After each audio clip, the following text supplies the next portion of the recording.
नमस्कार।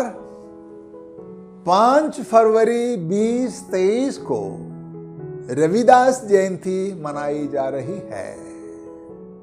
संत रविदास या रैदास मध्यकाल के एक मशहूर भारतीय संत थे। रविदासिया या रैदासिया पंथ आपके नाम से जाना जाता है।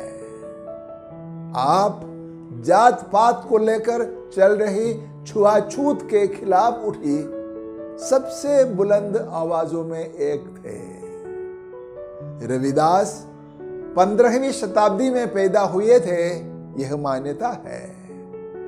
उत्तर प्रदेश में वाराणसी के सीर गोवर्धनपुर आपका जन्म स्थान है। आपका समय ईस्वी सन 1440 से 1540 माना जाता है। रविदास एक महान संत, दर्शन शास्त्री, कवि, समाज सुधारक और ईश्वर साधक थे। आपने निर्गुण संप्रदाय या संत परंपरा के संत के रूप में भक्ति आंदोलन को मजबूत किया। ईश्वर के प्रति असीम प्यार और भक्ति आपकी पहचान थी। समाज के सुधार के साथ साथ उसकी सामाजिक व आध्यात्मिक बेहतरी को सामने रखकर सटीक कविताएं आपका खास योगदान रहा।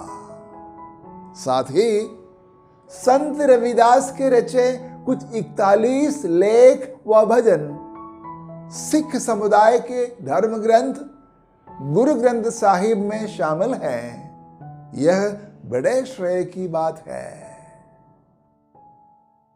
संत रविदास के नाम पर स्मारक, मंदिर, बाग, घाट, नगर, गेट आदि कई जगह पाए जाते हैं। करीब करीब समूचे भारत में उत्तर प्रदेश, पंजाब, महाराष्ट्र आदि प्रदेशों में ज्यादा भी माघ महीने के पूर्णिमा के दिन या माघ पूर्णिमा में संत रविदास की जयंती मनाई जाती है।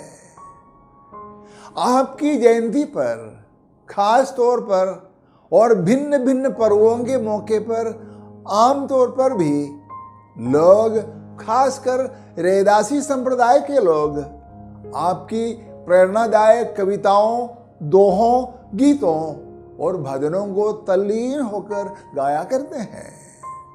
संत रविदास के मंदिरों में आरती के साथ साथ जुलूस भी समारोह का अंग है।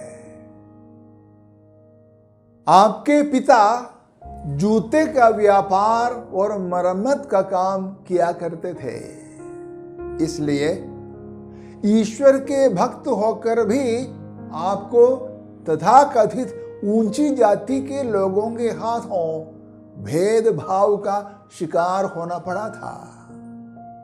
आप अपनी कविताओं के जरिए पड़ोसियों से बगैर भेदभाव का व्यवहार करने की नसीहत दिया करते थे। आपके गुरु पंडित शारदानंद थे, जो रविदास की होनहार और अनोखी शख्सियत से खुश थे।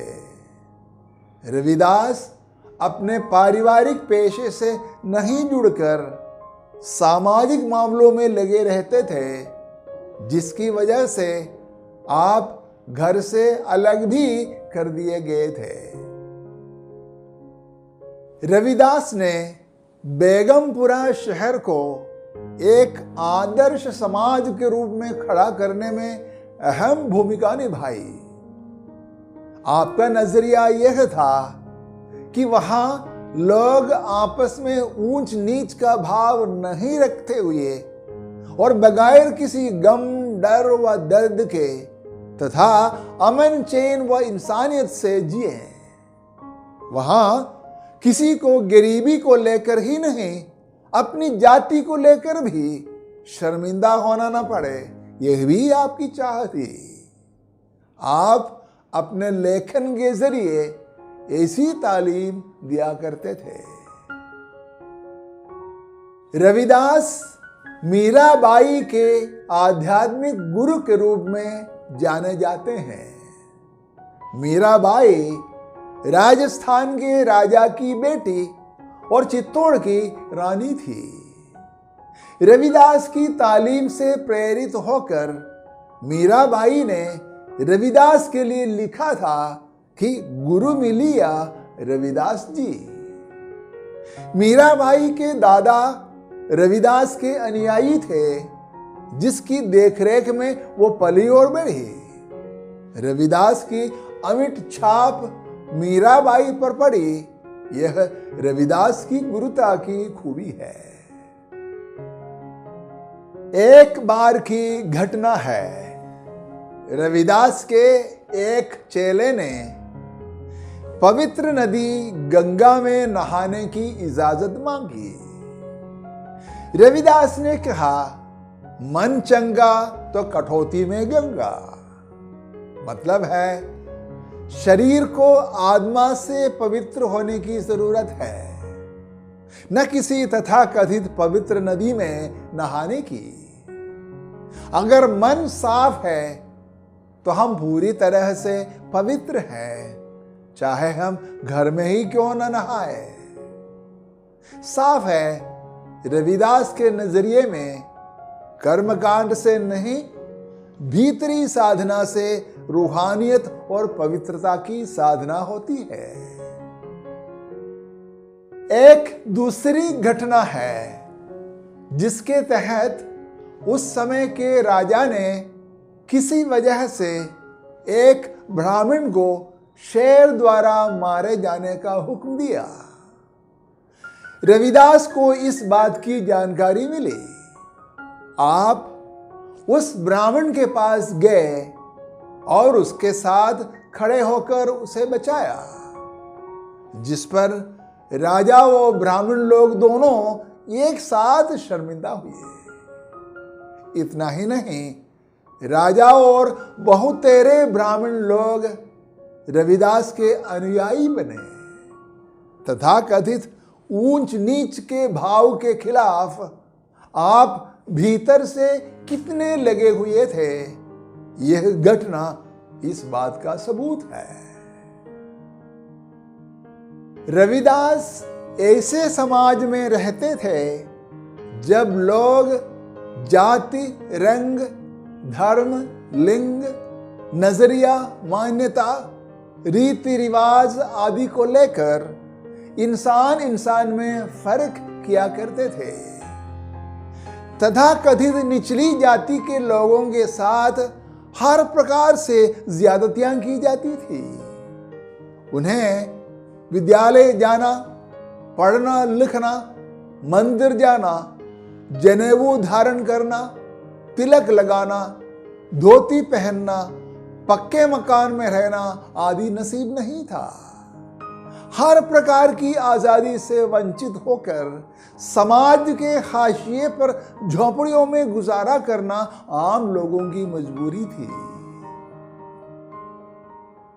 रविदास ने बहादुरी के साथ भेदभाव को झेला ही नहीं, प्यार, मोहब्बत व बराबरी के व्यवहार की ठोस वकालत की।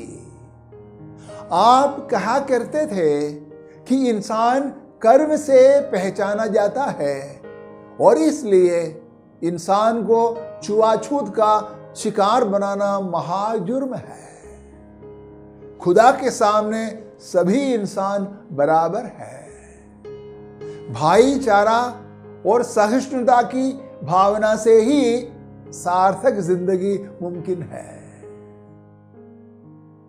इस प्रकार नकारात्मक रवैये के खिलाफ सकारात्मक सोच की मुहिम चलाकर आपने लोगों को एक नई आध्यात्मिक चेतना की ओर जाग जाने का पुरजोर इशारा किया ही नहीं, एक नई सामाजिक परंपरा की इमारत के लिए नींव भी डाली। इंसान के भीतर नैतिक, आध्यात्मिक और सामाजिक चेतना को जगाने की दिशा में संत रविदास का योगदान जबरदस्त रहा। भारतीय समाज की बेहतरी के लिए आपका योगदान सदैव अमर रहेगा, इसमें कोई शक नहीं है। रविदास जयंती 2023 के पुनीत मौके पर Institute of Harmony and Peace Studies New Delhi की तरफ से आप लोगों से मेरा यह अपील है कि समाज में इंसान में फर्क करने वाली कुरीतियां हमेशा के लिए खत्म की जाए। साथ ही यही कामना है कि समाज के जिम्मेदार और आम लोग एकजुट होकर ऐसी सकारात्मक क्रांति चलाएं जिसके बलबूते हमारा देश व समाज सामाजिक, नैतिक और आध्यात्मिक चेतना की ओर चल सके। संत रविदास की जय हो। धन्यवाद।